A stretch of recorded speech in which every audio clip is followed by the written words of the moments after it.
son libros bastante peculiares, ¿no? Bastante, o sea, los tres tienen su particularidad.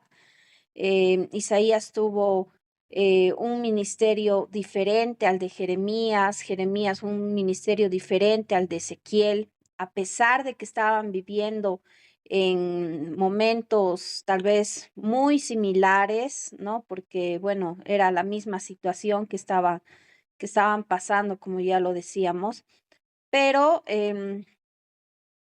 son profetas a los cuales Dios les ha dado, ¿no? A cada uno de ellos un, un ministerio especial, ¿no? Recordemos que Isaías estuvo em, dirigiendo su mensaje más que todo a los reyes, ¿no? Estuvo él muy involucrado con los reyes, estaba ahí en el estado, ¿no? Jeremías, en cambio, estaba sufriendo persecución, era totalmente diferente al ministerio de Isaías, ¿no? Y bueno, Jeremías hemos visto que él tenía mucha oposición del pueblo. El ministerio que Jeremías estaba teniendo en ese tiempo, estaba ya en el periodo en el que ya fueron exiliados, ya se estaba prácticamente viviendo en ese tiempo en el cual Isaías había anunciado, ¿no? Pero que Isaías estaba viviendo, había vivido, mejor dicho, Isaías había vivido en el tiempo en el que el reino del norte había sufrido el asedio, pero estaba en el reino del sur. Jeremías estaba en el reino del sur y estaba viviendo el asedio del reino del sur también. Entonces, él prácticamente estaba viviendo y viendo todo lo que estaban anunciando y se había anunciado hace ya bastantes años. Entonces, en estos capítulos del 30 al 33 ya son capítulos conocidos como el libro de consolación, ¿no? Estos 4 capítulos son realmente sorprendentes porque en medio de esta catástrofe nacional que se estaba viviendo, aparecen estos 4 capítulos extraordinarios. Son capítulos llenos de consolación, de esperanza, ¿no? De parte de Dios. Entonces, esto es sorprendente desde el punto de vista literario y teológico, porque en medio del juicio, de las cosas que estaban viviendo, Dios introduce una palabra de esperanza y bueno, podemos ver que tal vez cuando todo parecía perdido, cuando todo ya parecía destruido, pero vemos, ¿no? Una revelación divina abierta a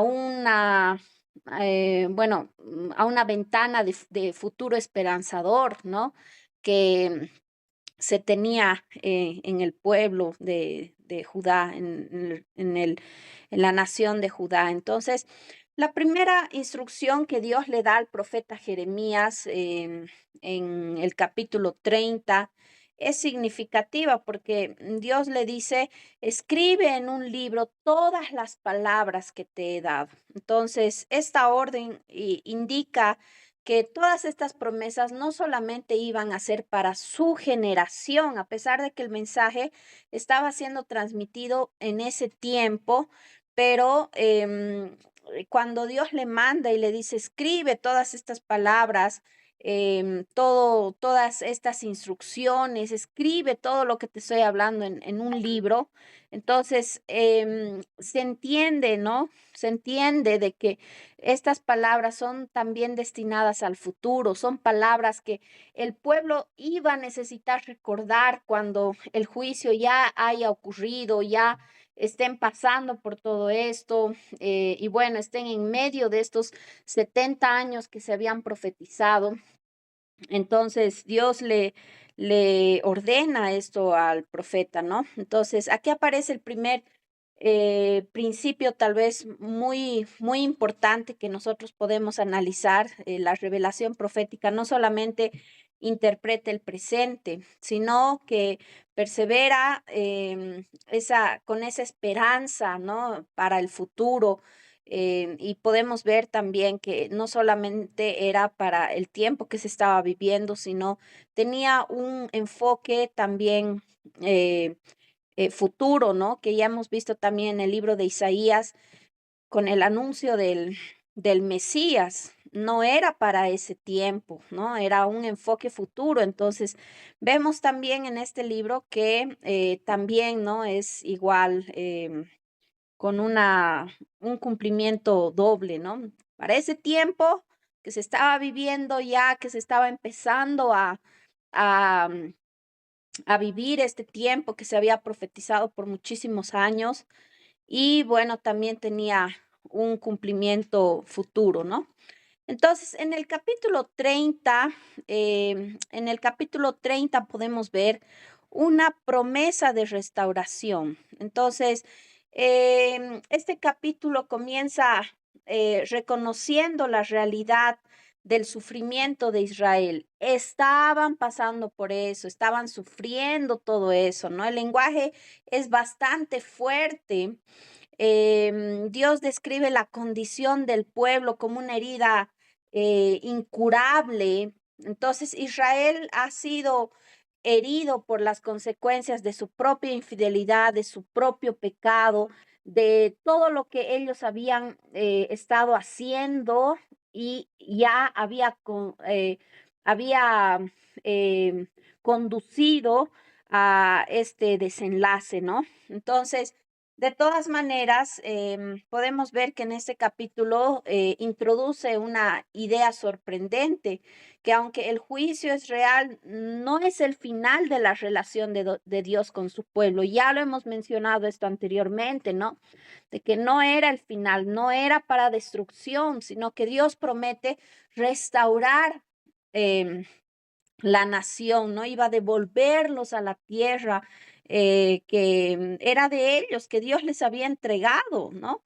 Y también que iba a reconstruir su vida nacional. Entonces, esto revela una tensión tal vez muy importante en los profetas, que Dios juzga, pero su juicio nunca anula su fidelidad del pacto. Impactante, ¿no? De que Dios, a pesar de su enojo, de su ira, de tal vez de la desobediencia constante del pueblo, aún así, Él continúa fiel a su palabra, a su pacto. Entonces, realmente es impresionante poder ver la bondad de Dios, ¿no?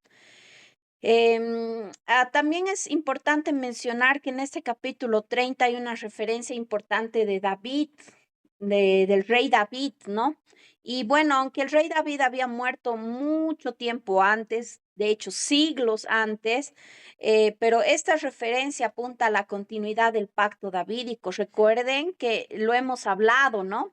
De que Dios le había hecho una promesa al rey David. Ese linaje venía de la promesa justamente que Dios le había hecho a David. Entonces, tal vez podemos nosotros decir de que esto claramente conecta, ¿no? Con las promesas similares también en el libro de Isaías, en el libro de Ezequiel, y que ahora lo vemos en el libro de Jeremías. Muy bien, en el capítulo 31 nos revela el amor eterno de Dios, un nuevo pacto, ¿no? Este capítulo 31 profundiza aún mucho más em, en esto de la restauración, ¿no? Estos capítulos, como ya lo decíamos, son capítulos de esperanza, son tal vez un paréntesis en el juicio que Dios estaba determinando, ¿no? Pero estos capítulos eh, son importantes, ¿no? Para este tiempo de restauración. Tal vez uno de los versículos más conocidos que ustedes lo han escuchado, ¿no? Muchas veces es justamente en este capítulo que dice, con amor eterno te he amado. Por tanto, te prolongué mi misericordia, ¿no? Y realmente el Señor había prolongado tanto tiempo su misericordia, ¿no? Y que, bueno, había tenido compasión del pueblo de Israel. Entonces, esta afirmación realmente revela algo muy especial sobre la naturaleza del amor de Dios, que no es solamente un amor basado en el mérito del pueblo, porque de hecho ellos no lo merecían, ellos estaban totalmente alejados de Dios, habían pecado, le habían fallado y estaban totalmente separados, ¿no? Alejados de Dios, pecando. Pero bueno, vemos que a pesar de que Israel había sido infiel, pero el amor divino permanece, ¿no? Impactante. Y bueno, podemos ver también en este capítulo también algo importante acerca del amor de Dios, ¿no? Él es fiel al pacto, a su pacto, a las promesas que él ha dado. Es un amor que no depende de de la perfección del pueblo, él depende del carácter de Dios, ¿no? En primera de Juan 4:8 dice, el que no ama no ha conocido a Dios, porque Dios es amor. Entonces, esto significa que la restauración no se fundamenta en el arrepentimiento humano solamente, sino en la iniciativa divina de la gracia. Podemos ver que Dios es tan amoroso, tan fiel, tan misericordioso, que a pesar de tantas cosas, él continúa fiel, ¿no? Entonces vemos la transformación interior y perdón definitivo del pecado. Dios en este capítulo muestra su amor, su misericordia y bueno, este pacto escrito en el corazón, ¿no? Ya no iba a estar tal vez en solamente su amor en, no sé, a pesar de que él les había demostrado de tantas maneras, pero una vez más vemos que él muestra, ¿no? Su misericordia al darles esta esperanza y bueno, está ahí con ellos en todo momento. Entonces, podemos ver que Dios anuncia que hará un nuevo pacto con la casa de Israel y con la casa de Judá. Y este pacto iba a ser diferente del pacto que Dios hizo con el pueblo cuando lo sacó de Egipto. La diferencia fundamental en este pacto es que la ley iba a dejar de ser algo externo y que Dios dice que iba a escribir su ley en el corazón del pueblo. Entonces, esto implica justamente esta transformación interior, ¿no? Esta transformación interior radical, en lugar de una obediencia basada únicamente tal vez en mandamientos externos, rituales, ¿no? El nuevo pacto justamente apunta a una transformación interior de la persona. Dios quería que ellos puedan ya no tener todas esas prácticas que por costumbre la hacían, pero que no tenían una verdadera transformación, ¿no? Entonces, aplica a esta transformación interior de la persona. Entonces, vemos que también que además este capítulo dice que todos conocerán al Señor.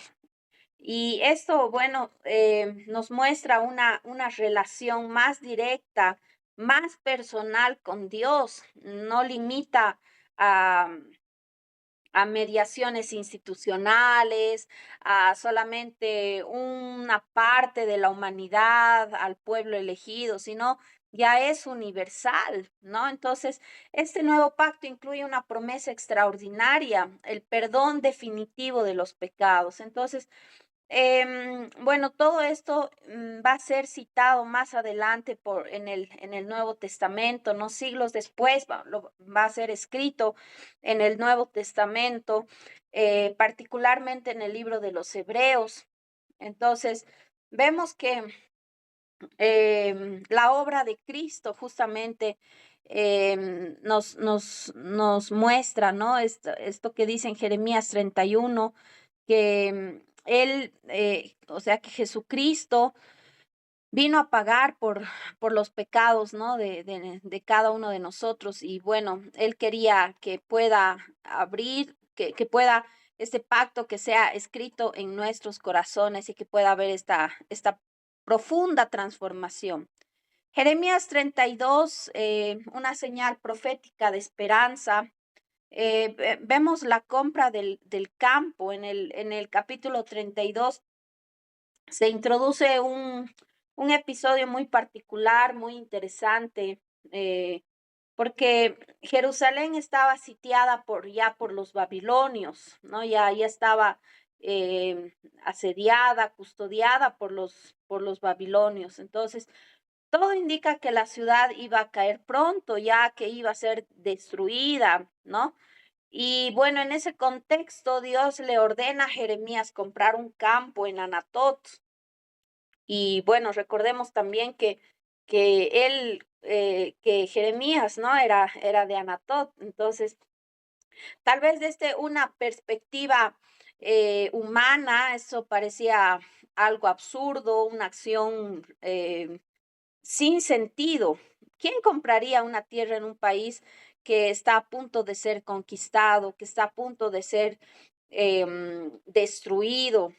Pero esta compra del campo funciona como una acción simbólica, profética, porque es una señal visible de que el futuro no termina en el exilio, sino que iba a haber una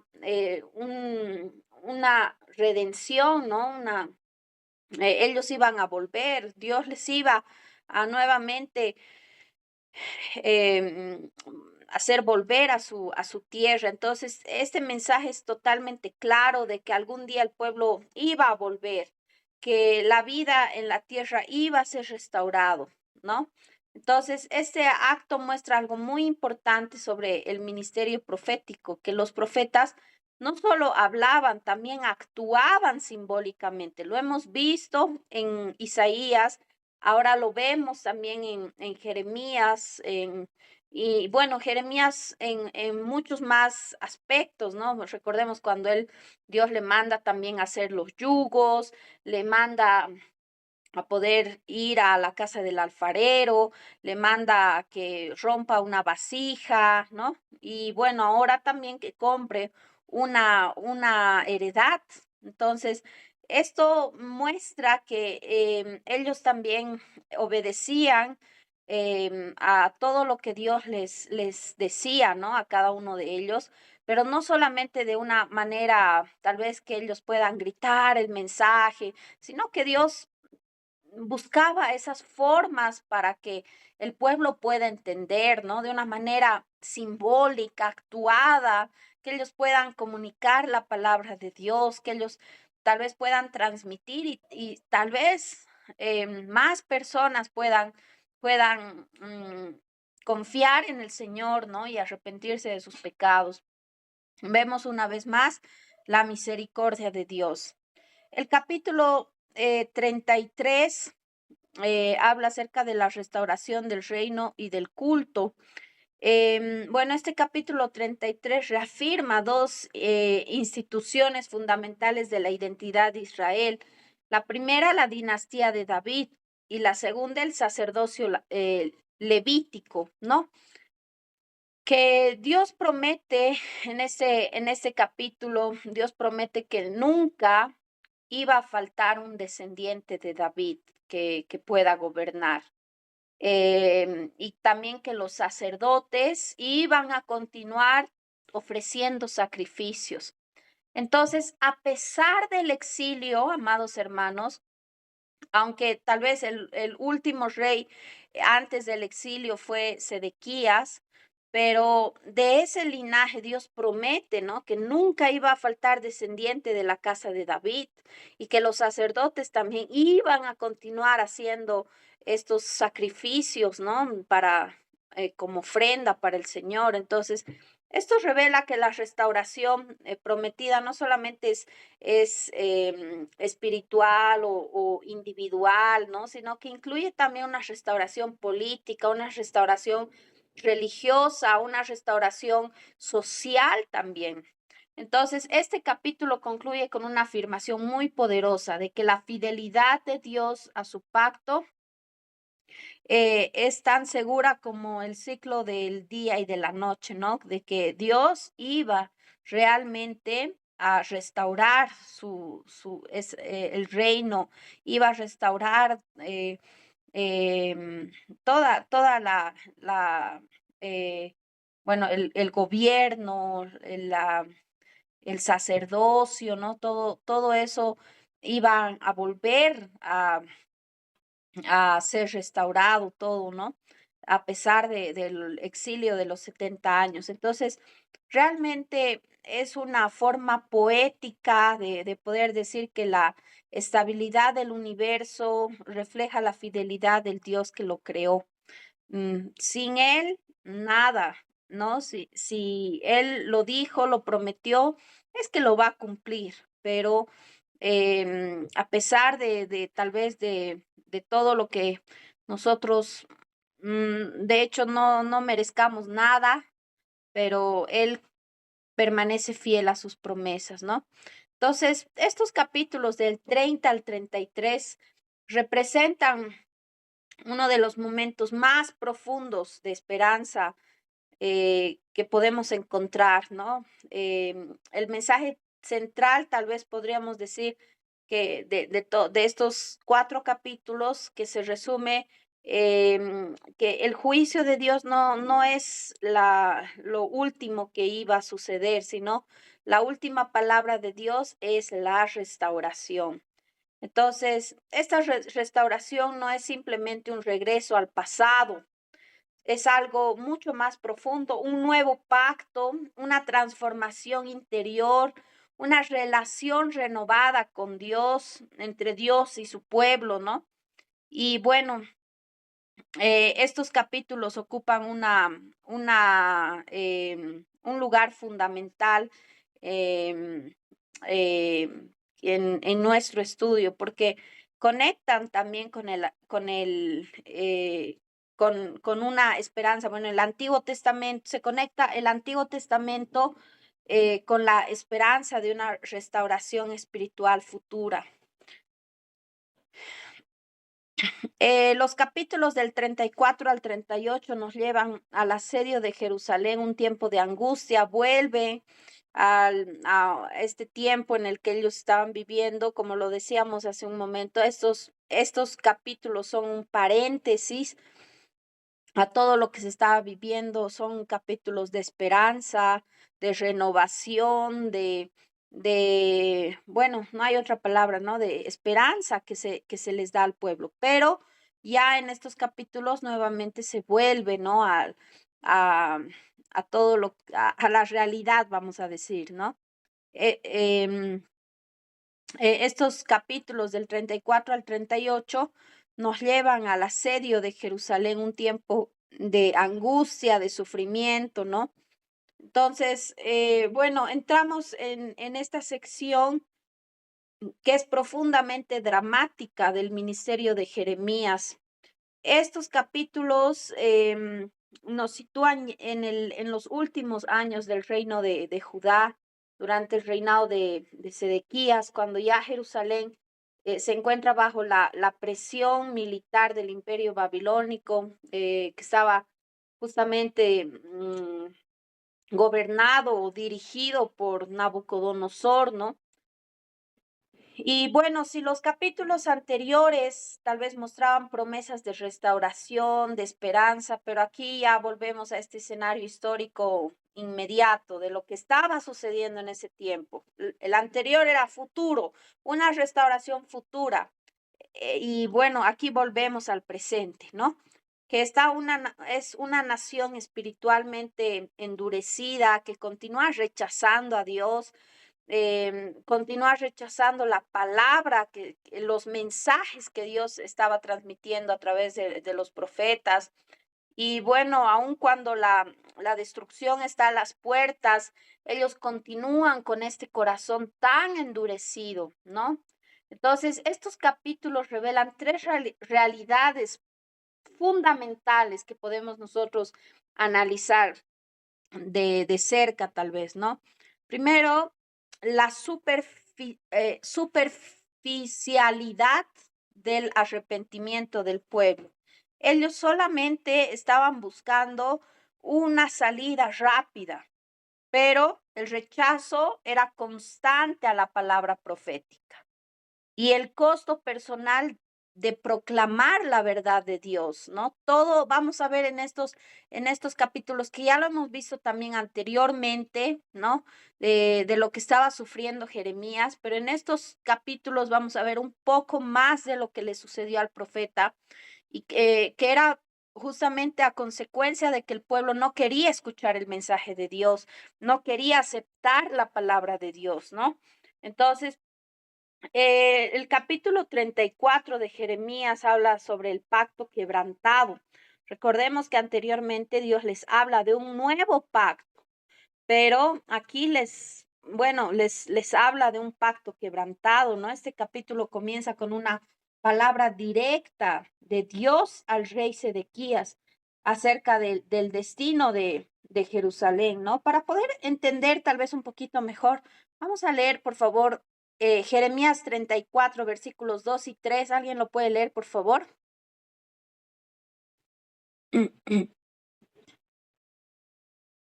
Jeremías 34, versículos 2 y 3. Jeremías 34, versículos 2 y 3. Sí, por favor. Ya. A ver, dice versículos 2 y 3.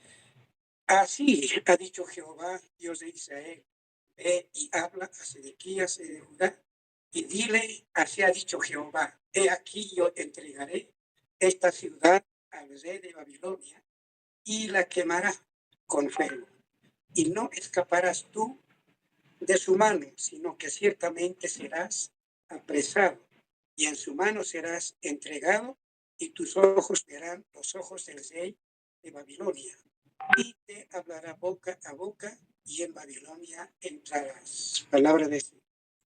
Muchas gracias, querido pastor. Entonces, aquí se establece, ¿no? Claramente que la ciudad iba a ser entregada al rey de Babilonia, pero en medio del juicio aparece una nota inesperada de misericordia personal al rey. Podemos leer Jeremías, el mismo capítulo, los versículos 4 y 5, por favor. Tal vez, Pastor Genaro, usted mismo puede continuar los versículos 4 y 5. Ya. Con todo eso, oye palabra de Jehová, Sedequías, rey de Judá. Así ha dicho Jehová acerca de ti: no morirás a espada, en paz morirás, y así como quemaron especias por tus padres los reyes primeros que fueron antes de ti, las quemarán por ti, y te endecharán diciendo: ay, Señor, porque yo he hablado la palabra, dice Jehová.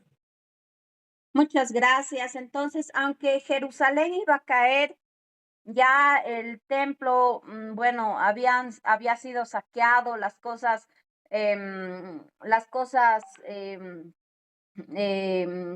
bueno, los utensilios del templo ya los habían llevado, ¿no? Pero el rey no iba a morir violentamente. Es un mensaje de esperanza para el rey, ¿no? Y bueno, este detalle muestra que el juicio divino puede coexistir también con las expresiones particulares, ¿no? Que tiene el Señor de misericordia. Y bueno, vemos ahí que a pesar de que, bueno, Sedequías no era tal vez un rey que había hecho lo recto delante de Dios, de hecho, no, Dios lo juzga, ¿no? Pero la misericordia de Dios y en la soberanía de Dios, él le dice que no iba a morir violentamente, ¿no? Bueno, el resto del capítulo revela un problema aún más profundo, la falsedad del arrepentimiento del pueblo, ¿no? Que durante el asedio, durante todas estas cosas que estaban sucediendo, los líderes de Judá deciden liberar a los esclavos hebreos y obedeciendo aparentemente la ley del pacto, pero bueno, esta obediencia resulta ser momentánea, porque cuando la presión militar disminuye, entonces los líderes vuelven a esclavizar a las personas que habían liberado. Podemos leer el versículo 11,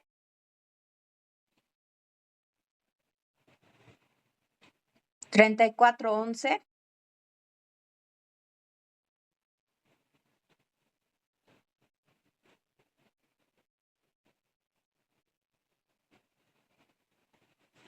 ¿Alguien puede leer, por favor? Amén. Adelante, por favor. Así dice, pero después se arrepintieron y hicieron volver a los siervos y a las siervas que habían dejado libre y los sujetaron como siervos y siervas. Palabra de Muchas Dios. gracias. Entonces, bueno, ellos vuelven a esclavizar a las personas, ¿no? Que habían liberado, se arrepienten, dice este versículo. Entonces, este acto demuestra que la obediencia del pueblo no surge de una transformación interior como se quería o como en los capítulos anteriores se pretendía, ¿no? Una transformación, ay, perdón, una transformación interior, un perdón definitivo del pueblo. En este caso, hay una aparente transformación, un aparente arrepentimiento, bueno, obediencia, pero no, después realmente era momentáneo, no era verdadero. Entonces, por ese motivo, Dios pronuncia una sentencia irónica y, bueno, severa contra la nación. Podemos leerlo en el versículo 17, por favor.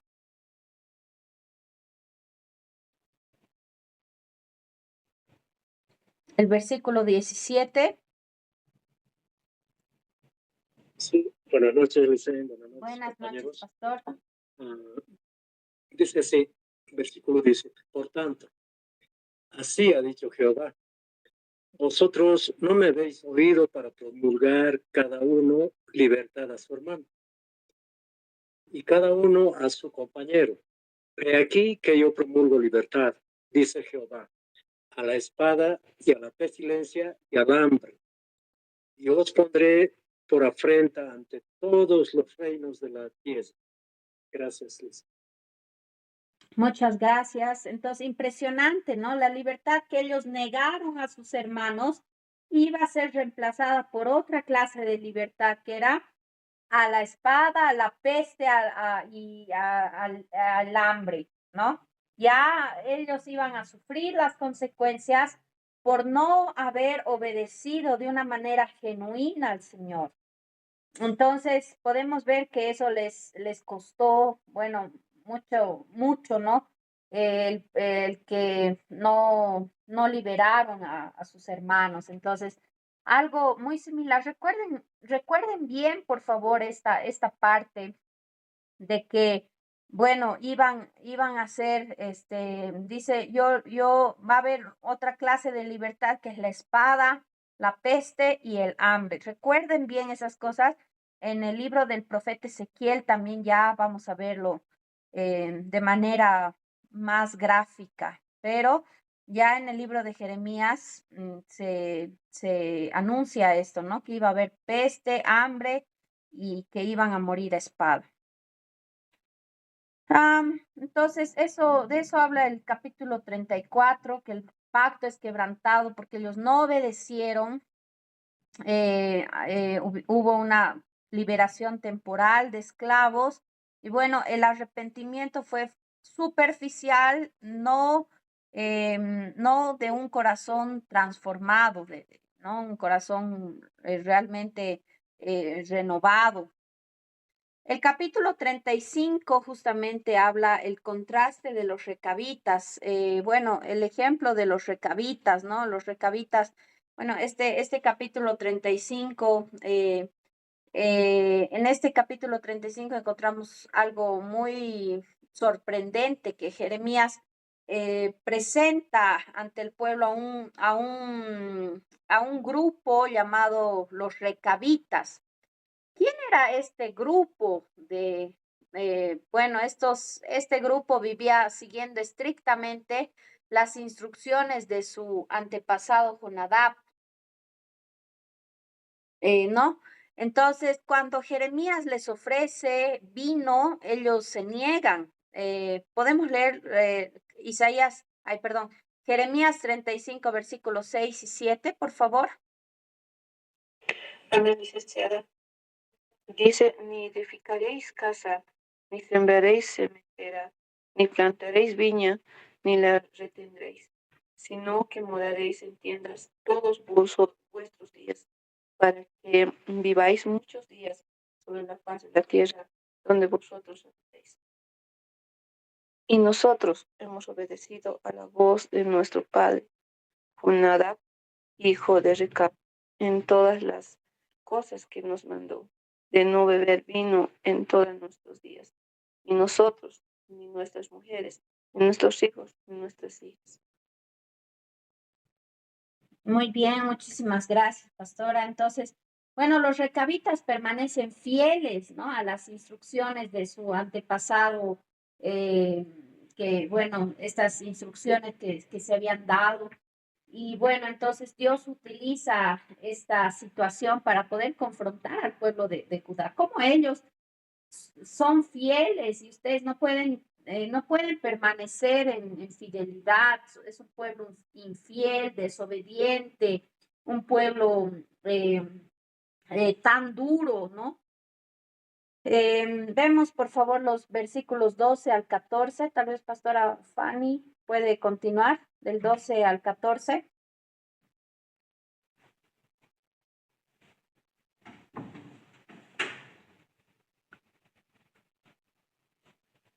Pastora Victoria, Amén. gracias. Amén. 12 dice la palabra del Señor, y vino palabra de Jehová a Jeremías diciendo, así ha dicho Jehová de los ejércitos, Dios de Israel, ve y di a los varones de Judá y a los moradores de Jerusalén, ¿no aprenderéis a obedecer mis palabras? Dice Jehová. Fue firme la palabra de Jonadab, hijo de Recab, el cual mandó a sus hijos que no lo han bebido hasta hoy, por obedecer al mandamiento de su padre. Y yo os he hablado a vosotros desde temprano y sin cesar, y no me habéis oído. Muchas gracias. Entonces, en contraste, es poderoso, ¿no? Esto que vemos, que un grupo es capaz de obedecer la voz de su antepasado, de Jonadab, ¿no?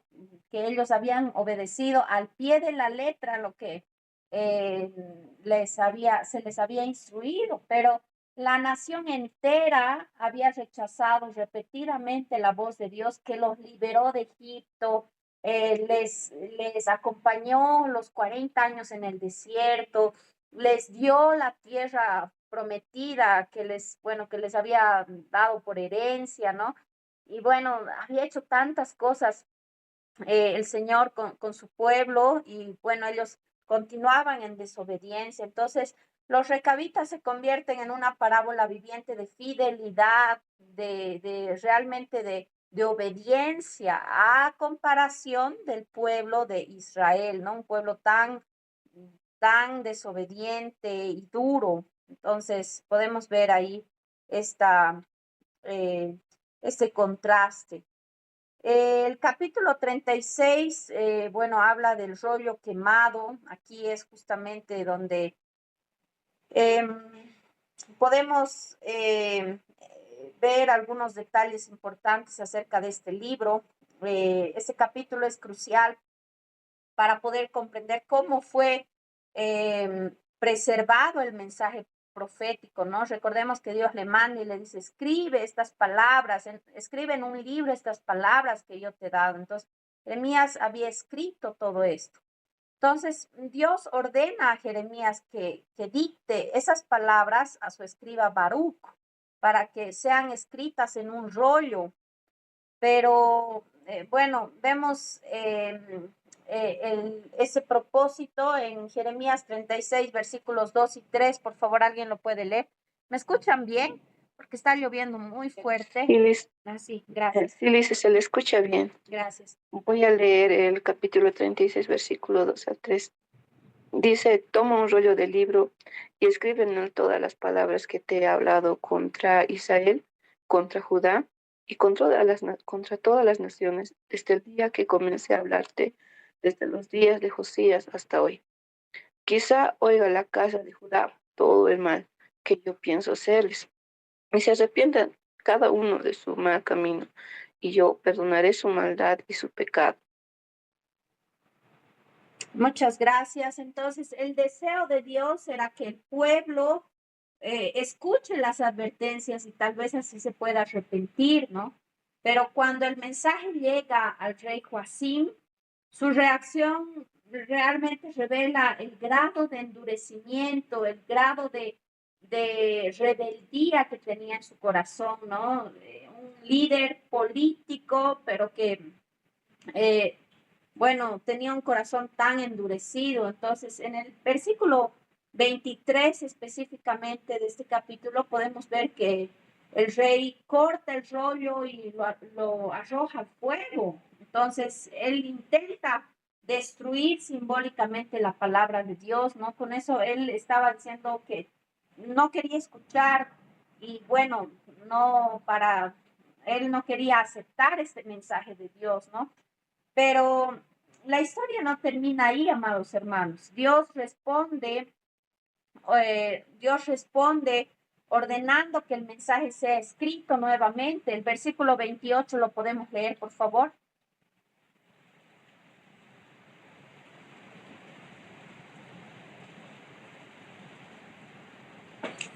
Amén, licenciada. Adelante, por favor. Dice, vuelve a tomar otro rollo y escribe en él todas las palabras primeras que estaban en el primer rollo que quemó de Joacim, rey de Judá. Eso dice la palabra. Muchas gracias. Entonces, esto nos revela un principio muy importante, ¿no? Dios le dice, vuelve a escribir todas las palabras primeras, todo lo que habías escrito anteriormente, vuélvelas a escribir. Este episodio nos muestra, nos enseña un principio muy importante, que la palabra de Dios no puede ser anulada por el rechazo humano ni por el poder político. Dios continúa, bueno, revelando el mensaje que él ya había dispuesto, ¿no? En este caso para el pueblo de Israel y bueno, también para un futuro esperanzador. Entonces, vemos que esto fue reescrito tal vez con algunas variantes, pero bueno, fue escrito todo lo que Dios, como Dios le manda, ¿no? Escribe estas primeras palabras y todo, vuélvelas a escribir. Entonces, a pesar de la dureza del corazón del rey Joacim, que él destruyó, quemó los rollos, pero para Dios no hay nada que lo pueda detener, ¿no? No hay nada que pueda detener el mensaje de Dios. ¿Cuántas veces en la historia, amados hermanos, hemos visto que se ha querido destruir el mensaje de Dios, que se ha querido anular la palabra de Dios? Pero eso todo esto fracasó, ¿no? Vemos en todo el largo de la historia que, bueno, en diferentes ocasiones ha sucedido que se ha querido anular el mensaje de Dios, pero vemos que la palabra no puede ser anulada por el rechazo del hombre, ¿no? Y bueno, algo importante que poder mencionar. El capítulo 37 podemos ver que Jeremías es encarcelado. Bueno, en este capítulo vemos al rey Sedequías consultando nuevamente al profeta Jeremías para poder escuchar la respuesta del profeta, ¿no? Podemos ver en el versículo 17, por favor, ¿alguien lo puede leer? Amén. 37:17. El rey Sedequías envió y le sacó, y le preguntó el rey secretamente en su casa y dijo: ¿hay palabra de Jehová? Y Jeremías dijo: hay.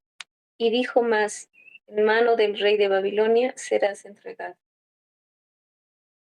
Bueno, entonces podemos ver que tal vez él esperaba una respuesta diferente, un mensaje distinto, pero vemos que el mensaje no cambia.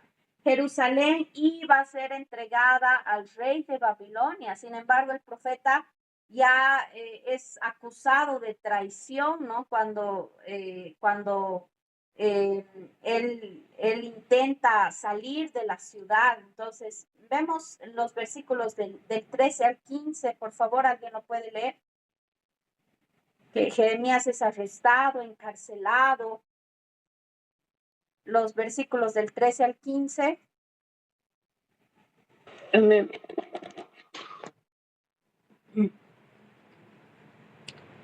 Adelante, pastora. Dice: y cuando fue a la puerta de Benjamín, estaba allí un capitán que se llamaba Elías, hijo de Selemías, hijo de Ananías, el cual apresó al profeta Jeremías, diciendo: tú te pasas a los caldeos. Y Jeremías dijo: falso, no me pasó a los caldeos. Pero él no lo escuchó, sino prendió Irías a Jeremías y lo llevó delante de los príncipes.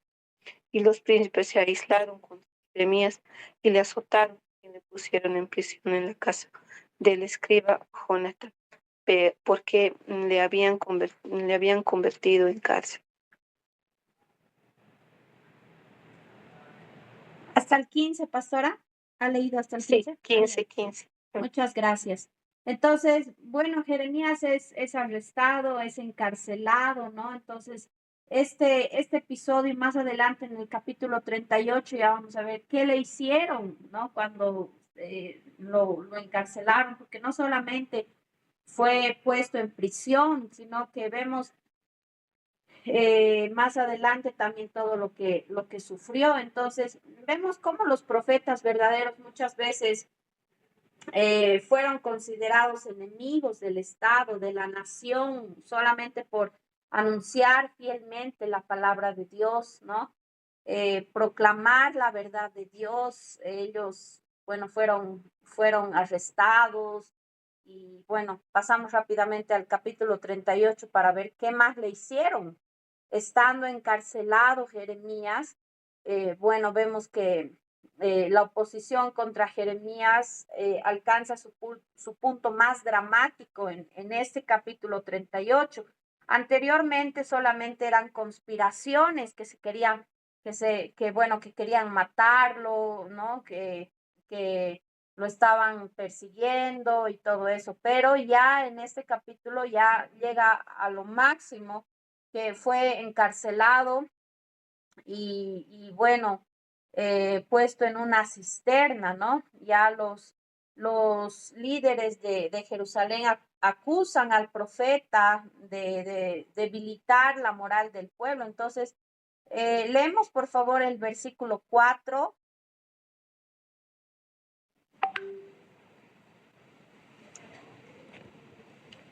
¿Alguien puede leer el versículo 4? Amén. Dice la palabra: y dijeron los príncipes al rey: muera ahora este hombre, porque de esta manera hace desmayar las manos de los hombres de guerra que han quedado en esta ciudad y las manos de todo el pueblo, hablándoles tales palabras, porque en este hombre no busca la paz de este pueblo, sino el mal. El versículo 6 más, por favor. Entonces tomaron ellos a Jeremías y lo hicieron echar en la cisterna de Malquías, hijo de Amelec, que estaba en el patio de la cárcel, y metieron a Jeremías con sogas y en la cisterna no había agua, sino cieno, y se hundió Jeremías en el cieno. Muchas gracias. Entonces, bueno, podemos ver que el costo de su ministerio profético realmente fue muy duro, ¿no? Él es arrojado a una cisterna llena de lodo. Tal vez en algún momento hemos podido, bueno, cuando tal vez en alguna piscina, ¿no? Cuando nos hemos, tal vez, bueno, tomado agua, ¿no? Y es una desesperación poder salir de ese lugar. Imagínense una cisterna llena de lodo, no de agua, de lodo, ¿no? Que, ay, qué terrible ha debido ser y cuánto ha debido sufrir el profeta Jeremías. Entonces, bueno, la historia introduce a una figura muy importante en los versículos siguientes del 7 al 13. Bueno, hay la intervención de Bet Melech, ¿no? Bet Melech, una figura inesperada que es un extranjero y él decide intervenir para poder salvar al profeta, ¿no? Y bueno, en estos versículos podemos leer que tuvo mucha valentía para poder salvarlo. Entonces, este detalle es muy significativo porque un extranjero demuestra más compasión y justicia que los líderes de su propio pueblo, ¿no? Entonces, bueno, vemos que realmente eh, ellos, ellos no habían tenido compasión y misericordia del pobre Jeremías, que simplemente estaba anunciando el mensaje de Dios, pero un extranjero decide salvarlo. Y bueno, vemos ahí también el cuidado de Dios, ¿no? Que bueno, él estaba también con su siervo. Bueno, entonces el pueblo no solamente había pecado, sino también había rechazado repetidamente el mensaje, la palabra de Dios, incluso cuando esa palabra buscaba conducirlos al arrepentimiento, buscaba llevarlos tal vez a un arrepentimiento verdadero, pero bueno, vemos que ellos no quisieron escuchar la voz de Dios, ¿no? Eh, bueno, la fidelidad del profeta demuestra que la verdad divina continúa siendo proclamada, aún en medio de la oposición, del dolor, de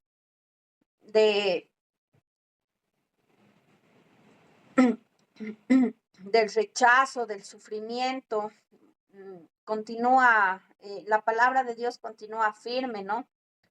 Y, y bueno, el capítulo 39 vemos la conquista de Jerusalén, la caída de Jerusalén.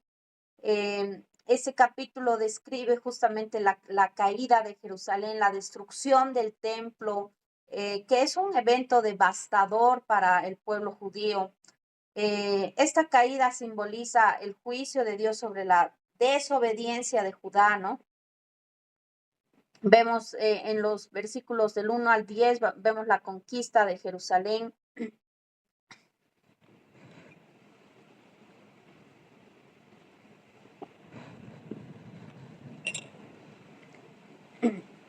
Perdón. Vemos la conquista de Jerusalén en estos primeros 10 versículos, la destrucción del templo, ¿no? Todas esas cosas que estaban ya destinadas y, bueno, anunciadas desde hace mucho tiempo antes.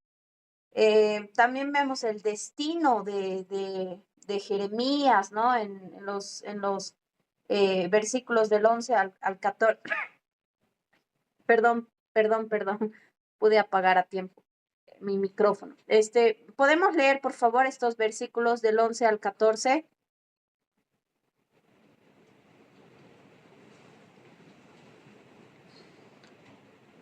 ¿Alguien le puede dar lectura, por favor? Jeremías 39, 11 al 14, ¿no, Luce? Sí, por favor. Dice así: Y Nabucodonosor había ordenado a Nabuzaradán, capitán de la guardia, cerca de Jeremías, diciendo: tómale y vela por él, y no le hagas mal alguno, sino que harás con él como él te dijere. Envió, por tanto, Nabuzaradán, capitán de la guardia, y Nabuzaradán, el Rabsaris, Nergal, Sarezer, el Racmac, y todos los príncipes del rey de Babilonia. Enviaron entonces y tomaron a Jeremías del patio de la cárcel y lo entregaron a Gedalías, hijo de Ahicam, hijo de Safán, para que los sacase a casa, y vivió entre el pueblo. Gracias, Luis. Muchas gracias, querido pastor. Entonces, bueno, Nabucodonosor libera a Jeremías, ¿no? Recordemos que él estaba encarcelado, había sido puesto en una cisterna, pero Nabucodonosor dice que lo liberen. Y bueno, muestra que incluso en medio del juicio Dios cuida al profeta, ¿no? Es la promesa de salvación para Ebed-Melech también. Y bueno, resalta la misericordia de Dios. Y bueno, dice que es puesto en libertad por, eh, eh, por ay, justo ahorita se me ha ido el nombre. ¿Lo pueden volver a leer, por favor? Por eh, la última parte. ¿Lo puede leer, por favor, pastor? Versículo 14. Sí. Enviaron entonces y tomaron a Jeremías del patio de la cárcel y lo entregaron a Gedalías, hijo de Ahicam, hijo de Safán, para que lo sacase a casa, y vivió entre el pueblo. Gracias, de Aicán y Safán, ¿no? Que ellos también ya anteriormente recuerden ustedes que cuando él estaba en el templo, igual fue acusado, ¿no? Fue acusado y lo querían matar, conspiraron contra él, pero justamente Aicán y Safán interceden por él y bueno, es liberado. Entonces, en este momento crucial también es cuidado también por ellos, ¿no? Entonces, bueno, tal vez podemos ver que él vive ahí entre el pueblo, no va exiliado a, a Babilonia, ¿no? Sino que él estaba ahí con el pueblo. Los versículos 15 al 18, por favor, para terminar este capítulo. Continuamos. Por favor. Dice así: y había venido palabra de Jehová a Jeremías, estando preso en el patio de la cárcel, diciendo: ve y habla a Ebed-Melech, etíope, diciendo: así ha dicho Jehová de los ejércitos, Dios de Israel: he aquí yo traigo mis palabras sobre esta ciudad para mal y no para bien. Y sucederá esto en aquel día en presencia tuya. Pero en aquel día yo te libraré, dice Jehová, y no serás entregado en manos de aquellos a quienes tú temes, porque ciertamente te libraré, y no caerás a espada, sino que tu vida te será por botín, porque tuviste confianza en mí, dice Jehová. Muchas gracias. Entonces, tanto Jeremías como Ebed-Melech, que era un extranjero, un etíope, ¿no? Que bueno, habían sido librados, ¿no? Eh, ese hecho resalta la misericordia de Dios, ¿no? Entonces, bueno, tal vez vamos a decir que hay en este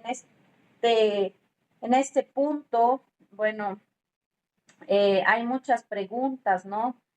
con respecto al sufrimiento humano y la relación entre la soberanía divina y la responsabilidad humana también, ¿no? Que nosotros tenemos que tal vez en muchas ocasiones les van a preguntar a ustedes, ¿no? ¿Y por qué Dios ha permitido todo eso? Y muchas veces vamos a tener que explicar y decir que en este caso fue la consecuencia del pecado, ¿no? El pecado humano que llevó a este desenlace. Y bueno, al final Dios es soberano, ¿no? Y bueno, todo esto llevaba o apuntaba a una restauración futura, ¿no? Para que el pueblo no se pierda en sus delitos y pecados, como también dice la palabra, ¿no? Sino que ellos puedan venir a un arrepentimiento genuino. Tuvieron que pasar por esto para que puedan ser restaurados, ¿no?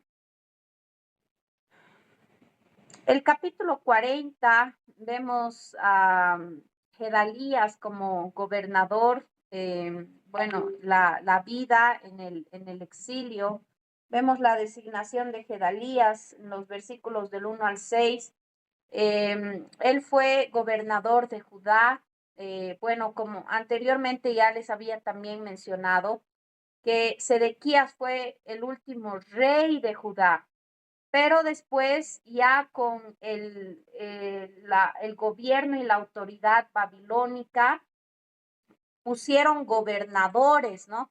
De las distintas provincias que pertenecían ya a Babilonia.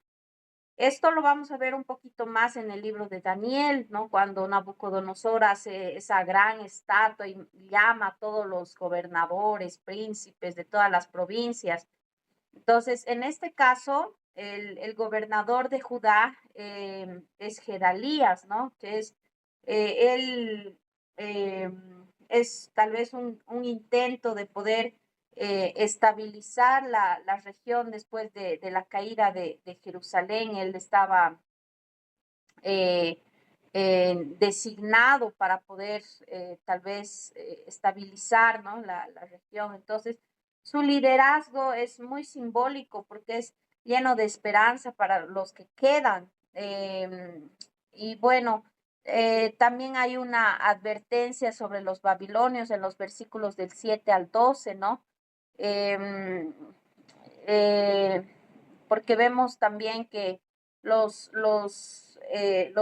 líderes militares que se reúnen con Gedalías muestran la incertidumbre, el miedo que sentían tras la caída de la nación. Entonces, hay una advertencia de Joanán, ¿no? Que sobre Israel, que refleja la desconfianza y la fragmentación del liderazgo. Tal vez podemos leer los versículos del 13 al 16, por favor. Buenas noches, licenciada. Buenas noches, compañeros. El capítulo 40 del verso 13 al 16, digo, ¿no? ¿Lice? Sí, por favor. Amén, amén. Así dice la palabra de Dios. Y Joanán, hijo de Carea, y todos los príncipes de la gente de guerra que estaban en el campo vinieron a Gedalías en Misca y le dijeron: ¿no sabes que Baalis, rey de los hijos de Amón, ha enviado a Ismael, hijo de Netanías, para matarte? Mas Gedalías, hijo de Ahicam, no les creyó. 15.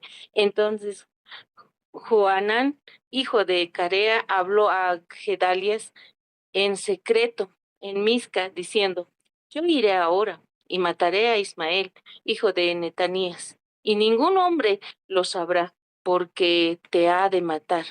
Y todos los judíos que se han reunido a ti se dispersarán, y perecerá el resto de Judá. 16. Pero Gedalías, hijo de Ahicam, dijo a Jonatán, dijo de Carea: no hagas esto, porque es falso lo que tú dices de Ismael. Palabra de Dios. Muchas gracias. Gedalías era un hombre bueno, ¿no? Era hijo de Aicán, de este que le había ayudado a Jeremías, ¿no? Este hombre que le había ayudado a Jeremías. Era un hombre bueno, ¿no? Gedalías era un hombre bueno que más bien había tratado de apaciguar al pueblo, ¿no? Aunque todos tenían miedo, estaban con incertidumbre, tenían temor, pero aún así Gedalías trataba de darles esa esperanza, ¿no? Y bueno, él trataba Pastora Asunta, ¿podría apagar por favor su micrófono? Gracias. Entonces, bueno, Gedalías trataba, ¿no? De darles esa tranquilidad, esa esperanza, pero bueno, sucede de que muchos, recuerden ustedes que Dios les dice, les dice a los judíos que si ellos iban al exilio babilónico, no iban a morir, iban a ser guardados, restaurados, ¿no? Pero ellos deciden huir a Egipto. Eso lo vamos a ver un poquito también más adelante en el capítulo 41, justamente cuando ya hay el asesinato a Gedalías, ¿no? Y bueno, este suceso, este evento, marca un giro muy trágico en la historia de Judá, porque la muerte de Gedalías representa la falta de unidad y la continua violencia en el pueblo, ¿no? Y bueno, ellos también habían huido a Egipto de los sobrevivientes, y esto muestra la desesperación de la nación, ¿no? La desesperación y la falta de dirección, a pesar de que ellos una y otra vez habían escuchado el mismo mensaje, pero bueno, ellos habían hecho al final lo que habían querido. Entonces, esto refleja la incapacidad del pueblo para poder confiar en Dios y su plan. Realmente ellos no podían confiar en el Señor, ¿no? Entonces, eh, la traición de Ismael justamente plantea preguntas sobre la lealtad, la moralidad en tiempos de crisis. ¿Realmente es justificable poder actuar en contra de un líder legítimo en nombre de la supervivencia? Tal vez, bueno, para él, con tal de poder sobrevivir, él quería escapar, quería salvar su vida, pero realmente es legítimo poder quitarle la vida a alguien por sobrevivir uno. Y bueno, esto muestra, ¿no? Este capítulo que realmente el pueblo de Israel ya en ese tiempo ni confiaban en Dios, ni querían hacerlo, ni tenían temor de Dios, ¿no? Llegaron a un grado tal que, eh, bueno, sus pecados no solo que habían sido tal vez reflexionados o habían pedido perdón, ¿no? Sino que ellos estaban totalmente desviados. Yo escuché una, un testimonio de un pastor que estaba atravesando un cáncer, ¿no? Y él decía, bueno, yo para este tiempo de mi vida, yo vivo pidiendo, día y noche vivo pidiendo perdón, aún por mis pecados que no me acuerdo, pecados que tal vez los he hecho de manera, no sé, involuntaria. Todos mis pecados he confesado 50,000 veces, he pedido perdón, ¿no? Para este punto de mi vida. Y bueno, los judíos ya estaban también sentenciados prácticamente a muerte, ¿no? Dios les había dicho que confíen en Dios. Ellos lo único que tenían que hacer es arrepentirse de sus pecados y poder volver su corazón a Dios, pero realmente ellos seguían buscando alternativas que los llevaban más a la destrucción, al hundimiento de, de sus vidas, ¿no? Porque Ellos en vez de poder tal vez buscar una solución y mejorar, estaban hundiéndose más, estaban, fregándose mucho más, ¿no? Cada vez más y más. Entonces, vemos realmente que ellos no querían cambiar. El capítulo 42, la consulta a Jeremías, la petición de dirección, los versículos del 1 al 6 y la advertencia de Jeremías del 7 al 22. La petición de dirección, el remanente, este poco grupo de personas que queda, busca el consejo de Jeremías, ¿no? Este grupo fiel a Dios que realmente habían reconocido, ¿no? La autoridad de Jeremías como profeta de Dios. Buscan la dirección del profeta. ¿Qué hacemos? ¿No? Le consultan al profeta Jeremías buscando la dirección de Dios. Pero, bueno, ellos no obedecen al fin y al cabo, ¿no? Porque la respuesta de Jeremías es clara. Él les dice, no van a huir a Egipto, no vayan a Egipto, van a entorpecer las cosas, pero ellos insisten en desobedecer, ¿no? Y bueno, esto muestra la lucha entre la fe y el miedo.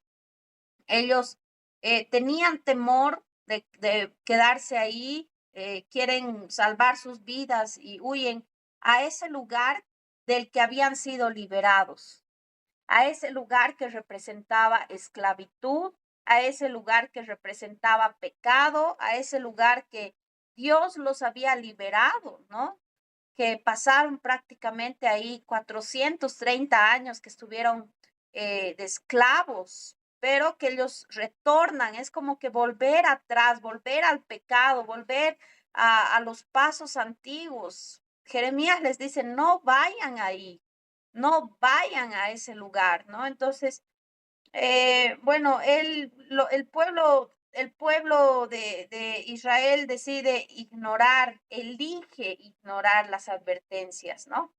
Que Dios les estaba indicando a través del profeta Jeremías, pero bueno, ellos continuaban su miedo era mucho más que su fe. Entonces, ellos ya en el capítulo 43 vemos la huida a Egipto. ¿Podemos leer los primeros 7 versículos, por favor, del capítulo 43?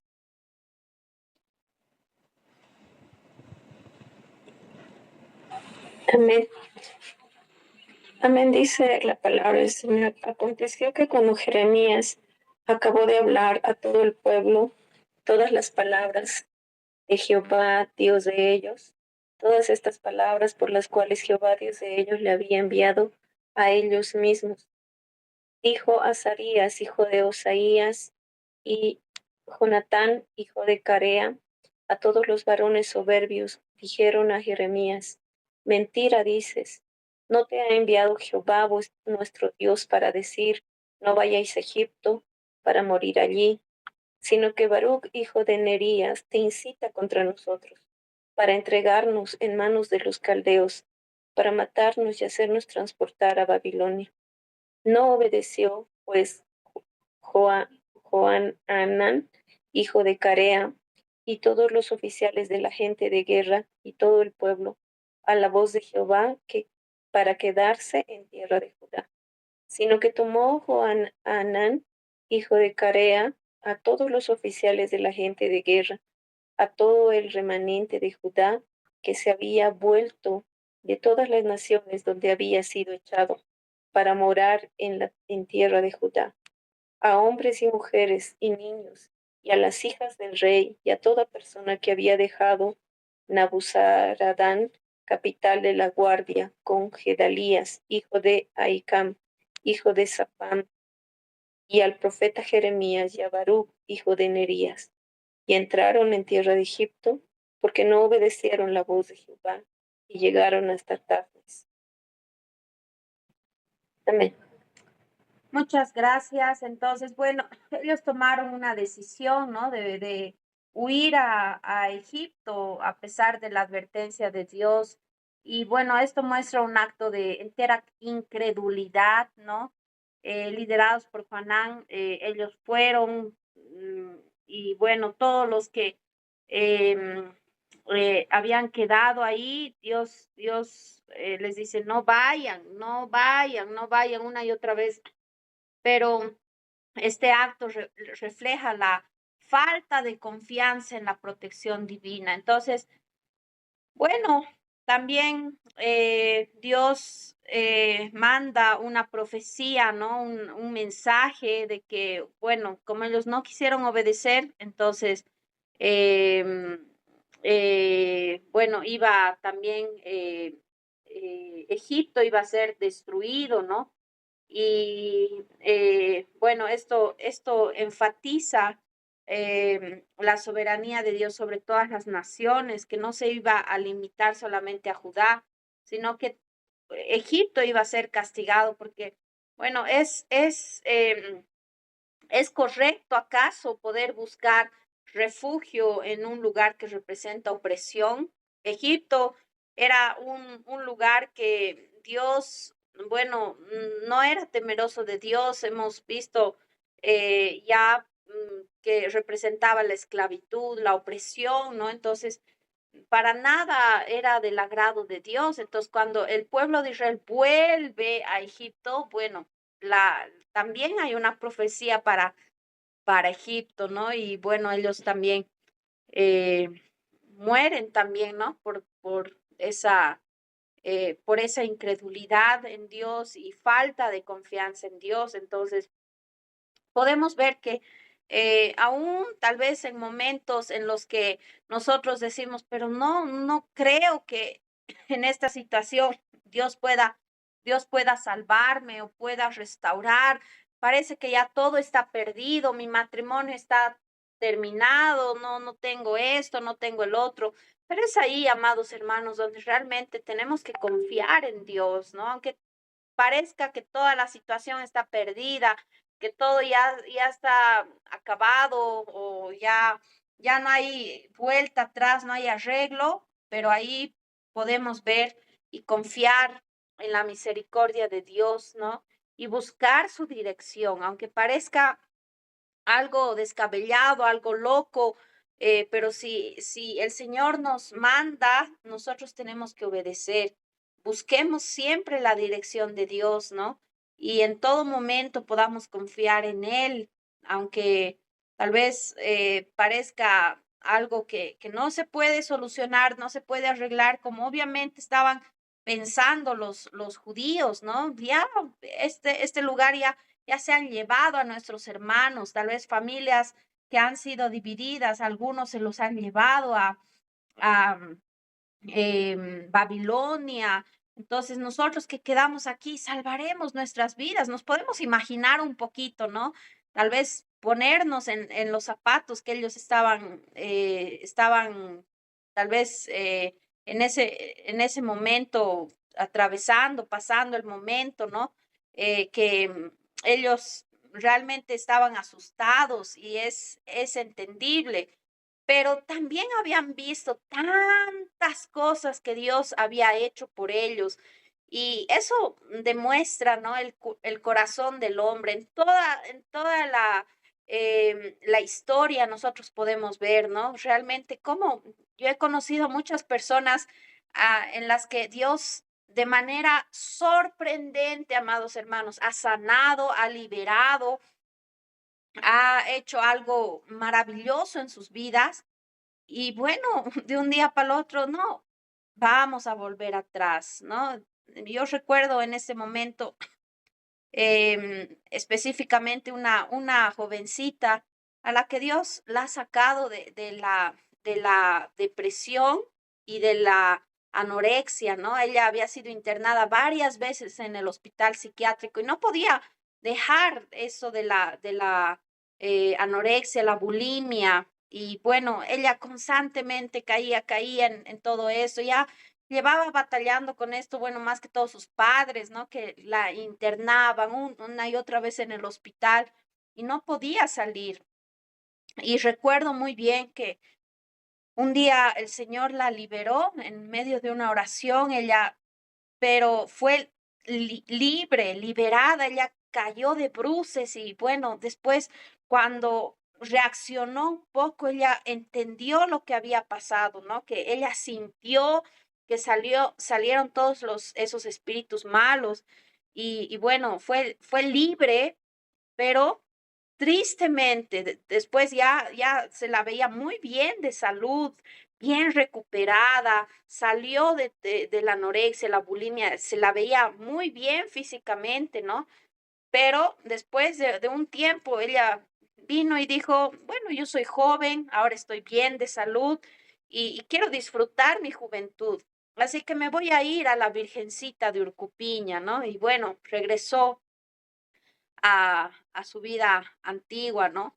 Entonces, muchas cosas que tal vez nosotros hemos podido ver en todo el tiempo ministerial, bueno, podemos ver que hay muchas personas, ¿no? Con el corazón endurecido, que no quieren, a pesar de los muchos favores de Dios, de la obra maravillosa, como el pueblo de Israel, amados hermanos, había tenido tantas experiencias con el Señor que realmente uno puede decir, pero ¿cómo?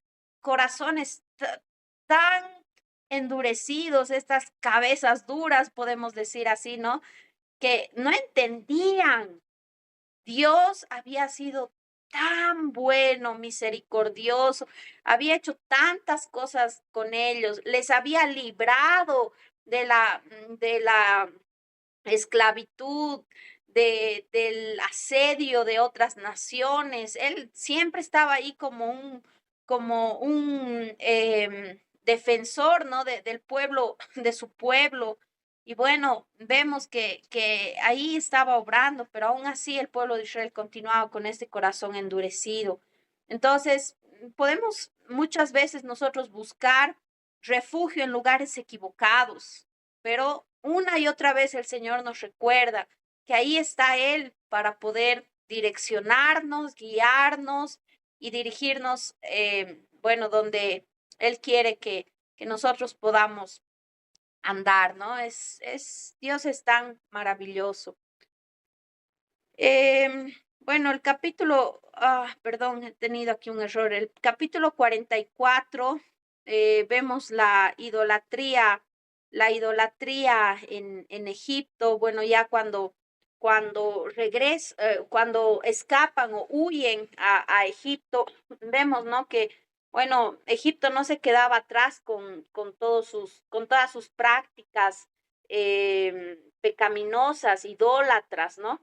Vemos que, bueno, había esta adoración a la reina del cielo. Bueno, perdón, creo que aquí me he equivocado. Esta parte es del capítulo 44, ¿no? Y esto es del 45, mil disculpas. Pero en el capítulo 44 vemos la adoración a la reina del cielo en estos versículos del 1 al 19.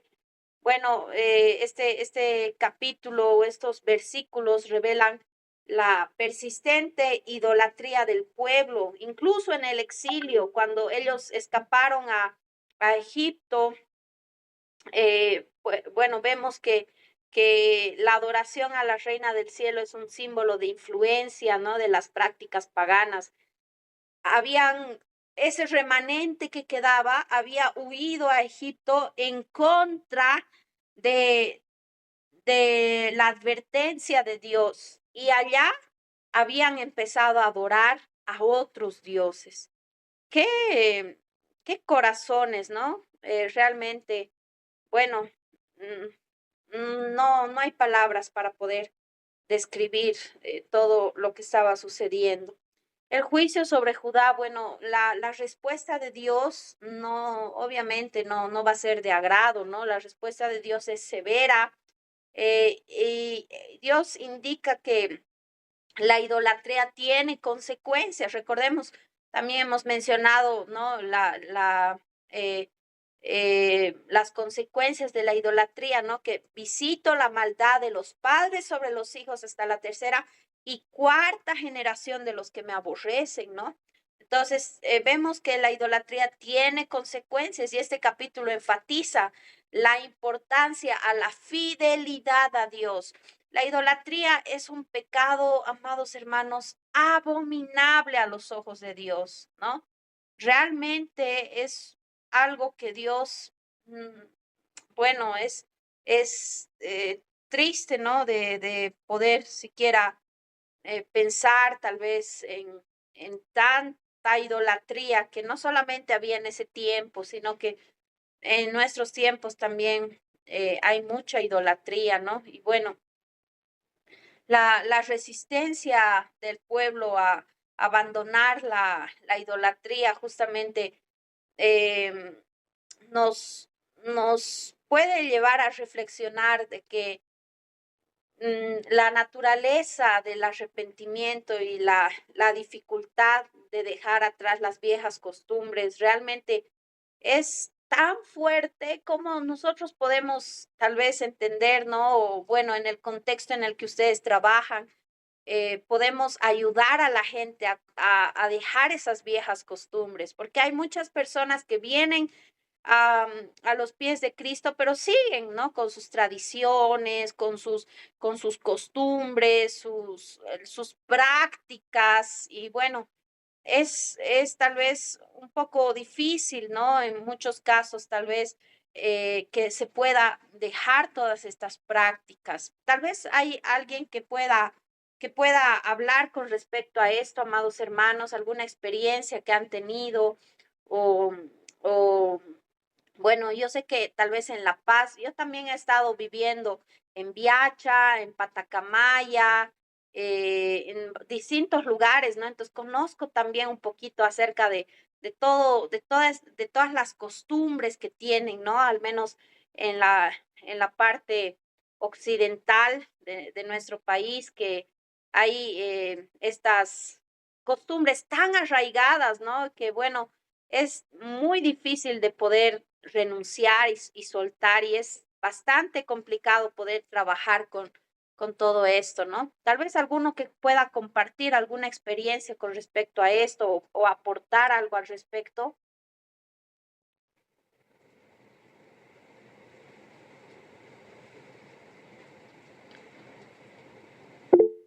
Adelante, por favor, hermano Hilario. Gracias. Licenciada, muy buenas noches. Pastores y pastoras, hermano, muy buenas noches. Evidentemente, licenciada, el capítulo que estamos viendo y el libro de Jeremías nos lleva a eso, ¿no? A reflexionar cómo es que este pueblo de Israel, viendo tantas cosas de Dios, retroceden y se van a Egipto, ¿no? Y lo propio pasa en nuestra vivencia hoy en día, ¿no? Los hermanos cristianos hay veces retroceden y se van al mundo. Es porque tenemos, o sea, somos débiles en el cuerpo, somos débiles en la carne. Eh, Tantas cosas que hay en el mundo que nos llevan, como hay fiestas, como hay tantas cosas, por ejemplo, en este último acontecimiento que pasó en Carnavales. Le comento, soy policía, entonces estuve de servicio ese día. El día martes me tocó el servicio con mis camaradas, en lo cual somos 80 efectivos. De los 80 somos 2 cristianos y 98% de católicos. Ellos han hecho sus cosas, las chayas, de todo lo que hace el mundo, ¿no? Y a uno que está ahí cristiano y no es que me han marginado, sino que me ha dicho, ¿cómo es? Compartamos, ¿no es cierto? Hoy día es carnaval, hay que comer, hay que hacer todas esas cosas. Bueno, y tampoco yo no me puedo decir, no yo soy cristiano y no, ustedes nomás no. Bueno, si hay que compartir, pero hay que ver esto espiritualmente, ¿por qué estamos en ese lugar? No, yo le dije, Señor, estoy en este lugar porque tú has querido. Y así lo has querido, que yo esté de servicio hoy día, porque en mi congregación estaban haciendo un día de ayuno, y yo estaba de servicio.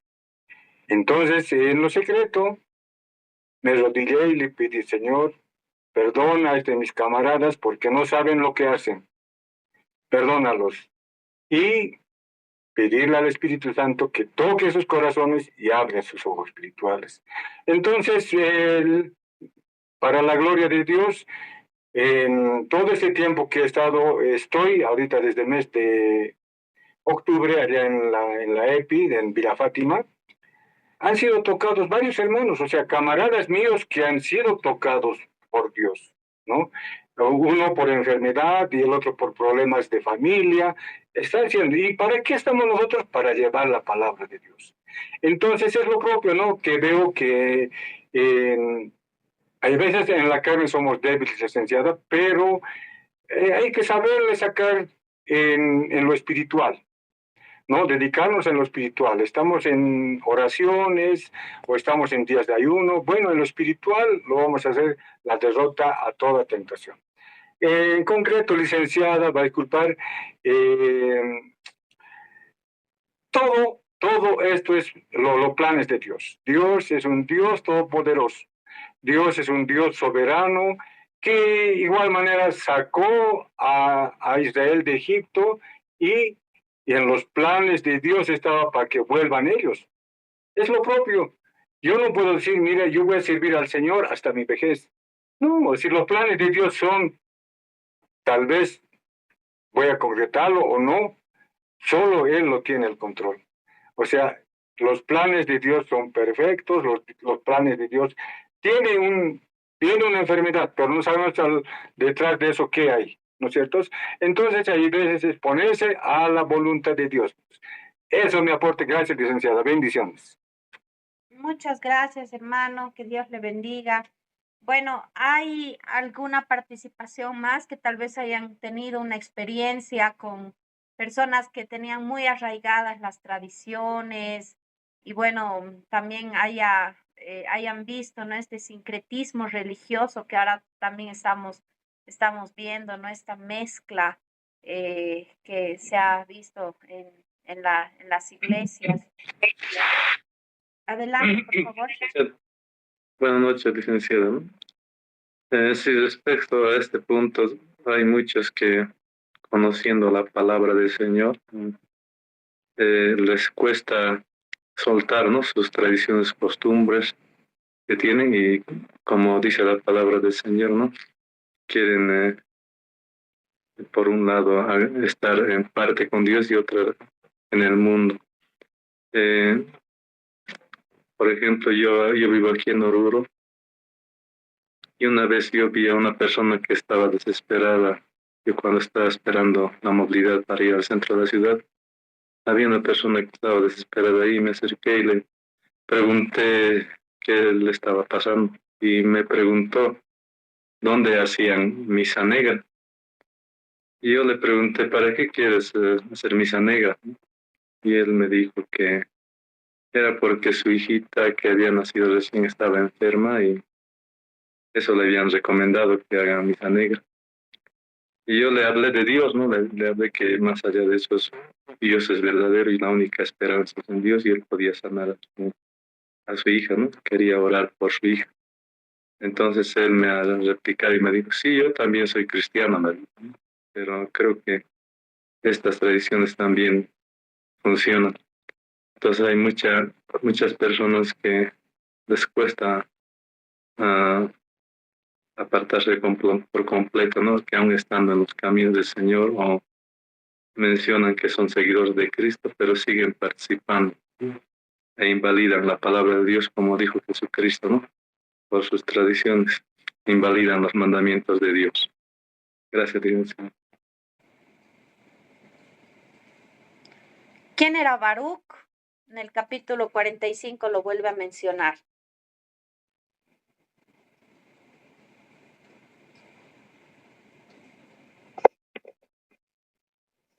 El escribano. Gracias. Muy bien, era el escriba de, de Jeremías, ¿no? Era el secretario, vamos a decir así, ¿no? De Jeremías. Entonces, bueno, este Baruch llega un momento de desánimo ante toda esta situación que estaba pasando, expresa su angustia también. Entonces ya vemos que no solamente Jeremías había estado atravesando este cuadro tal vez de desánimo, de depresión, ¿no? Sino aquí vemos también que su escriba, su secretario también, ¿no? Estaba pasando un momento de dolor, de angustia, de tristeza, ¿no? Por todo lo que estaba pasando. Y era entendible, al igual que de Jeremías, ¿no? Toda la situación, obviamente, ¿quién no se sentiría triste, ¿no? Todo lo que estaban pasando. Pero la respuesta de Dios, bueno, es un recordatorio, ¿no? De que la fidelidad de Dios es más importante que el éxito personal. Entonces, podemos ver los versículos que están ahí en pantalla, los versículos del 1 al 3, y otra persona que lea los versículos 4 y 5, por favor. Adelante, por favor.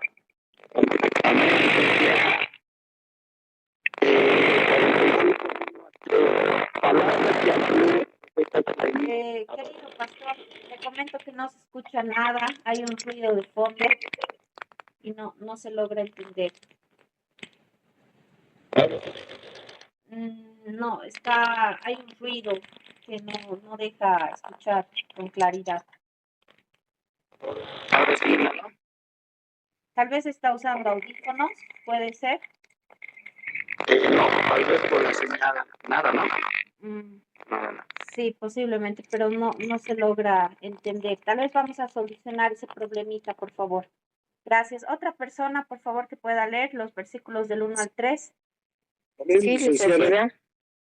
Gracias. Dice, palabra que habló el profeta Jeremías a Baruch, hijo de Nerías, cuando escribía en el libro estas palabras de boca de Jeremías, en el año 4 de Joacim, hijo de Josías, rey de Judá, diciendo: así ha dicho Jehová, Dios de Israel, a ti, oh Baruch. Tú dijiste: ay de mí ahora, porque ha añadido Jehová tristeza a mi dolor. Fatigado estoy de gemir y no he hallado descanso. Eso dice, licenciada.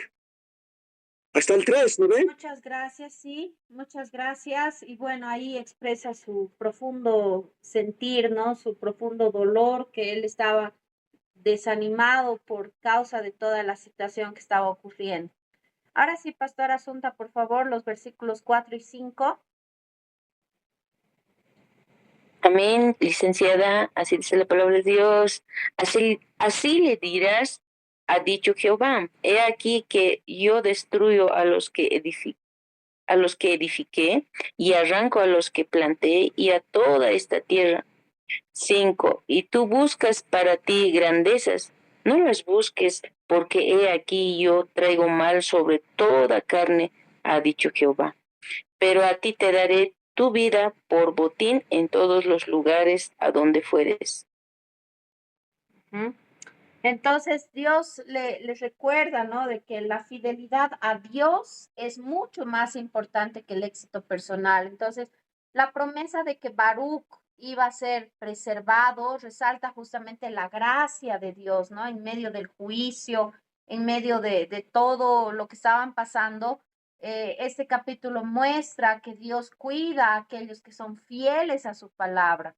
A pesar de todas las cosas, Dios le llama a la fidelidad, ¿no? Le llama a que él pueda continuar firme y fiel a sus palabras, tal como lo hizo Jeremías.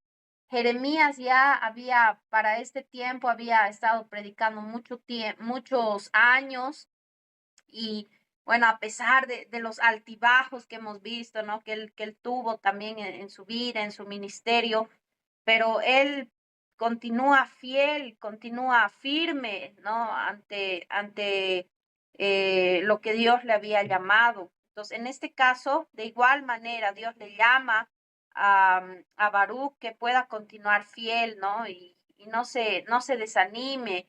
Y Dios le promete, ¿no? De que iba a preservar su vida también. Entonces, la lucha de Baruch con su papel como escriba, su deseo de reconocimiento también personal, tal vez nos plantea preguntas sobre el valor del servicio en la obra de Dios. Muchos de nosotros tal vez esperamos, ¿no? Un reconocimiento, que por lo menos alguien nos dé las gracias o que alguien vea el trabajo que estamos haciendo, ¿no? Como este hombre, Baruch.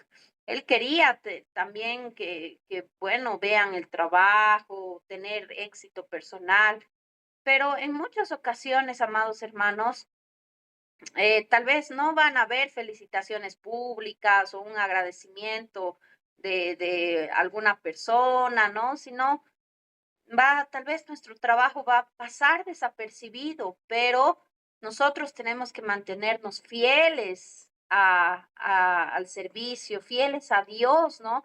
Sabiendo, como dice la palabra, que vuestro trabajo no es en vano, ¿no? Entonces, realmente el valor del servicio en la obra de Dios tiene que agradar a Dios, no a los hombres, no a las personas, no a aquellos que tal vez puedan decir, oh, qué bien trabaja, qué bien lo hace, qué bien ora, qué bien ayuna, qué bien hace esto y el otro. No estamos para agradar a los hombres, ¿no? Es necesario, como dijo, ¿no? Como dice la palabra, es necesario obedecer a Dios antes que a los hombres. Es necesario agradar a Dios antes que a cualquier persona. Entonces, eso siempre tiene que estar, em, em, vamos a decir, en nuestra mente, en nuestro corazón, ¿no? Si tal vez nadie ve el trabajo que estamos haciendo, lo estamos haciendo para Dios, no estamos haciendo para que tal vez el pastor o el hermano, el líder nos feliciten, lo estamos haciendo con todo nuestro corazón para Dios. Entonces, nuestro servicio tiene valor, es valorado, pero si no es valorado aquí en la tierra, es valorado por el Señor, ¿no? Y bueno, Él también ve nuestro corazón. Muchas veces perdemos el enfoque, ¿no? En algún momento yo hablaba con algunas personas de la iglesia y les decía, no perdamos el enfoque en cuanto al servicio, ¿no? De poder decir, pero bueno, voy a hacer esto para que tal hermano, tal hermana me vean, o voy a hacer esto para que el pastor esté feliz, que el pastor esté, bueno, no sé, me ascienda a líder o no sé, a diácono, cualquier cosa, ¿no? Sino que nosotros podamos hacerlo con ese corazón, aunque nadie nos vea, aunque no haya ni una persona que tal vez vea el sacrificio, la labor que estamos haciendo, pero Dios lo ve, amados hermanos, ¿no? Y este fue el caso de Baruch, él estaba decepcionado que tal vez no haya una persona que pueda valorar su trabajo, también frente a toda la situación que estaba pasando. Su trabajo no era tal vez bien pagado, remunerado, exaltado, pero Dios le promete algo, ¿no? Y bueno, lo más importante es que Dios nos vea. Eso es lo más importante. Y tenemos que continuar fieles a la palabra de Dios, fieles al servicio de Dios, sabiendo que Él es el que nos da la recompensa. Muy bien. Vamos a quedar en este capítulo, en el capítulo 45. Bueno, en realidad, o bueno, todavía tenemos un poquito más de tiempo. El juicio a las naciones no lo vamos a tocar a fondo porque ya también lo hemos estado viendo un poco más, pero sí quiero darles algo. Bueno, ustedes mismos han expuesto, ¿no? En el libro de Isaías y sí hay detalles que quiero tocar en esta parte, ¿no? Entonces, Vamos a estarlo viendo, vamos a estar viendo cada uno de estas naciones, ¿no? ¿Cuál era la característica, por ejemplo, de Moab, de Amón, de Edom, de Damasco, Babilonia, ¿no? Entonces vamos a estar viendo el día sábado. Capellán José. Muchas gracias, licenciada. Muy interesante, bastante nutritiva la palabra del Señor con Jeremías. Yo solamente quiero dar una acotación, un aporte, ¿no? En conclusión, yo personalmente estaba pensando y decía, no es fácil permanecer fiel a la palabra de Dios y en la misma obra cuando existen días de oposición y persecución. Eso está claro, es bien difícil. No estamos sometidos a pruebas. Con razón Pablo escribió en 2 Timoteo capítulo 4, versículo 10, ¿no? De más me ha desamparado amando este mundo. Uf. Pablo mismo, como Jeremías y Baruch, sufrió persecución y problemas debido a la palabra. Pero al final de su vida, Pablo dijo muy claramente y lo escribió, he guardado la fe. Qué gran recompensa, ¿no? He guardado la fe. He peleado la buena batalla. Qué regocijo más grande tenemos, más que haber logrado ese compromiso y haber logrado esa, vamos a decir, ese lauro, como bien hace la semejanza el apóstol Pablo cuando nos dice que nos hemos preparado para una batalla, para una carrera y demás, ¿no? Gracias, licenciado. Muchas gracias, querido pastor, capellán. Realmente, ¿no? Es bastante complicado poderse mantener ahí en la brecha cuando hay oposición y va a haber, ¿no? Oposición dentro de la iglesia, fuera de la iglesia, incluso oposición tal vez de nuestra misma familia, ¿no? Personas que tal vez nosotros pensaríamos que nos pueden apoyar, que nos están ahí tal vez para apoyarnos, pero es impresionante, ¿no? Que muchas veces la oposición va a venir de todo lado, pero ahí está el Señor para sustentarnos y sostener nuestras vidas de una manera tan amorosa. Adelante, Pastor Genaro. Gracias, licenciada. Buenas noches a los compañeros. Yo quisiera un poquito aportar sobre este libro de Jeremías, que realmente es bien impactante, ¿no? El asunto, por ejemplo, de Jeremías, con relación a las profecías que lo hacía frente al rey, frente al pueblo mismo, era que Dios había dicho que se entreguen a Babilonia, que no resistan, ¿no? Que evidentemente ya está determinado por parte de Dios, ¿no? Como un castigo. La única forma del pueblo que podían salvarse era entregarse. Pero eso era tal vez una profecía muy, digamos, ¿cómo decir? Muy desconocida, algo así, porque siempre los profetas anteriormente a eso profetizaban de que Dios les va a ayudar, que ellos van a ganar, Dios va a pelear por ellos, y bueno, eso era normalmente lo que escuchaban. Pero esta vez la noticia o la profecía de Jeremías es que se entreguen. Y esa era algo raro tanto para el mismo rey Ezequías o Sedequías o los demás reyes que antes de él no escuchaban esa profecía. Y aún los mismos ancianos, ¿no? Algunos decían, pero era tal vez obedecer como Ezequías había obedecido en una ocasión cuando dijeron que no van a ganar, mejor que se entreguen, y él hizo y arregló la situación.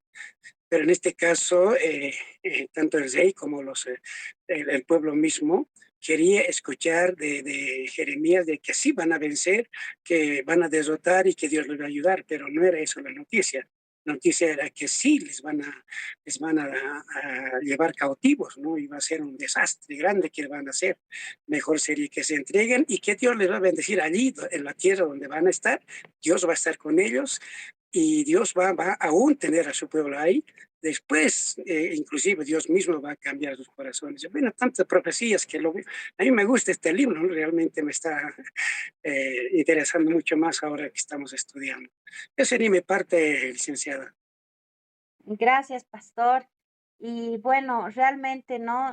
Dios les dice, ya lo hemos visto también en versículos anteriores, que Dios les dice, ¿no? He puesto delante de vosotros la vida y la muerte. Elijan pues la vida, ¿no? Y bueno, ellos eligen la muerte, ¿no? Porque no obedecieron a las palabras de Dios. Realmente es algo que podemos nosotros, tristemente, ¿no?